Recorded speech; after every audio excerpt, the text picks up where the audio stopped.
Alhamdulillah wassalatu wassalamu ala rasulillah. Inilah dia makam dari sahabat yang mulia Abu Ubaidah bin Jarrah. Abu Ubaidah bin Jarrah ini salah satu dari 10 yang dijanjikan untuk bisa masuk ke dalam syurga. Yang pertama, kita perlu tahu ini adalah sahabat yang mulia. Keutamaan dan kemuliaannya, satu, beliau dijamin masuk surga.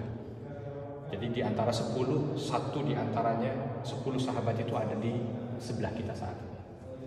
Dan yang kedua, beliau ini termasuk orang yang pertama kali juga masuk ke dalam Islam. As-sabiqun al-awwalun. Makanya beliau ikut hijrah 2 kali. Hijrah ke Habasyah, juga hijrah ke Madinah. Dan beliau ini sahabat dekatnya Nabi Muhammad SAW. Di antara julukannya adalah Aminu hadhil ummah. Abu Ubaidah bin Jarrah ini orang yang paling percaya, orang yang paling dipercaya di umat ini. Makanya Nabi SAW kalau ada sesuatu yang rahasia dekat sekali untuk disampaikannya kepada Abu Ubaidah. Di antara kemuliaannya dan banyak orang yang tidak tahu, Abu Ubaidah bin Jarrah ini beliau orang yang sebenarnya dari awal wafatnya Nabi SAW itu yang senantiasa mau dijadikan sebagai khalifah, tapi nggak mau.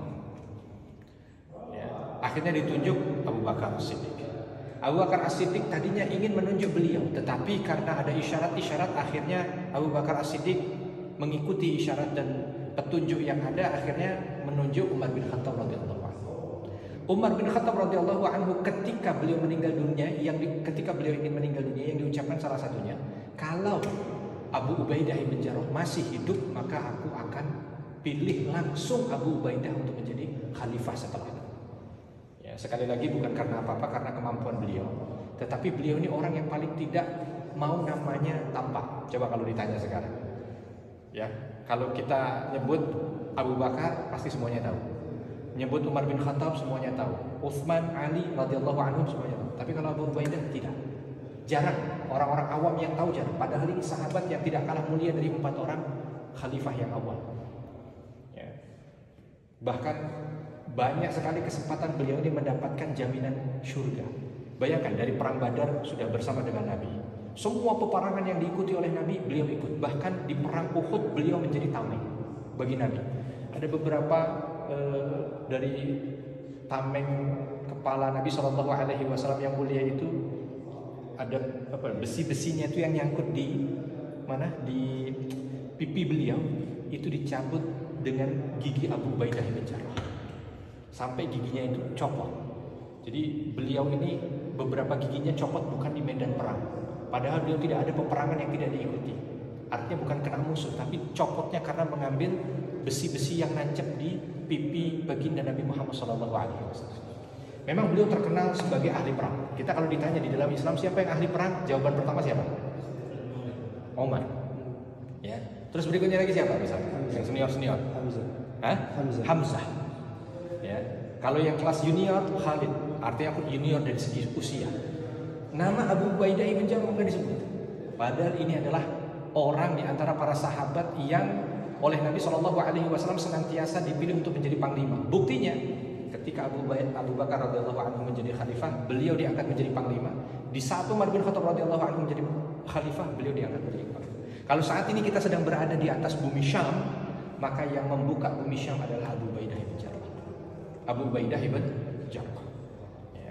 Nanti kita sebentar lagi mau ke Yarmuk.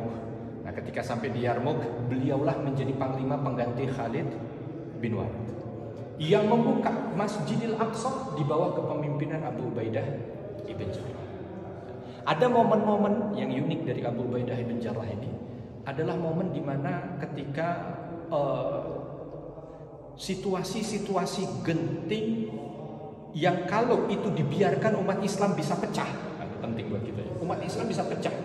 Contoh, ketika ada kejadian di Saqifah Bani Sa'idah, ketika Ansor dan Muhajirin seolah ingin menggantikan Nabi menjadi pemimpin, penengahnya di antaranya beliau.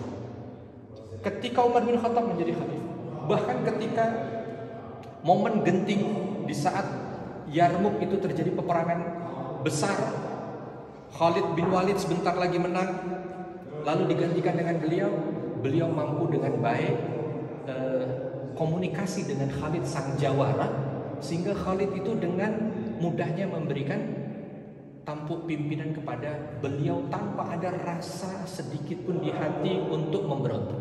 Kalau bukan karena keahlian. Jadi salah satu keahlian beliau itu adalah mampu untuk komunikasi dengan baik. Dan yang luar biasa, beliau bisa diberikan kekuasaan atau diberikan kemampuan oleh Allah untuk membebaskan Masjidil Aqsa. Maka ini harus betul-betul menjadi salah satu yang menyemangati kita agar kita bisa untuk mendapatkan keberkahan beliau, termasuk kita ataupun anak cucu kita diberikan kekuatan dan kemampuan untuk membebaskan Masjidil Aqsa. Kita doakan. Alhamdulillahirabbil alamin hamdan hamdan na'imin hamdan yuwafi ni'amahu wa yukafi mazidah rabbana lakal hamdu kama yanbaghi li jalali wajhikal karim wa 'azimi sultanik. Allahumma ighfir lil mu'minina wal mu'minat wal muslimin wal muslimat al ahya'i minhum wal amwat innaka sami'un qaribun mujibud da'wati ya qadil hajat. Allahumma ighfir li sahibin nabi sallallahu alaihi wasallam Abu Ubaidah bin Jarrah. Allahumma ighfir lahu warhamhu wa'afihi wa'fu anhu. Allahumma la tahrimna ajrahu wa la taftinna ba'dahu waghfir lana wa lahu. Allahumma ij'al qabrahu rawdatan min riyadil jannah wa la taj'al qabrahu hufratan min hufari niran. Allahumma silhu bil ma'i was salji wal barad kama yunqqa thawbul abyad min ad-danas. Allahumma qihim adzabal jahim ya rabbal alamin. Allahumma adkhilhu jannatak. Allahumma adkhilhu jannatak. Allahumma adkhilhu jannatak. Allahumma inna nas'aluka husnal khatimah. Allahumma inna nas'aluka husnal khatimah. Allahumma inna nas'aluka husnal khatimah. Rabbana fil lana wa lil walidina warhamhum kama rabbawna shighara. Rabbana atina fid dunya hasanah wa fil akhirati hasanah wa qina adzabannar. Wa sallallahu wasallam ala nabiyina Muhammad walhamdulillah. Alhamdulillah. Insyaallah.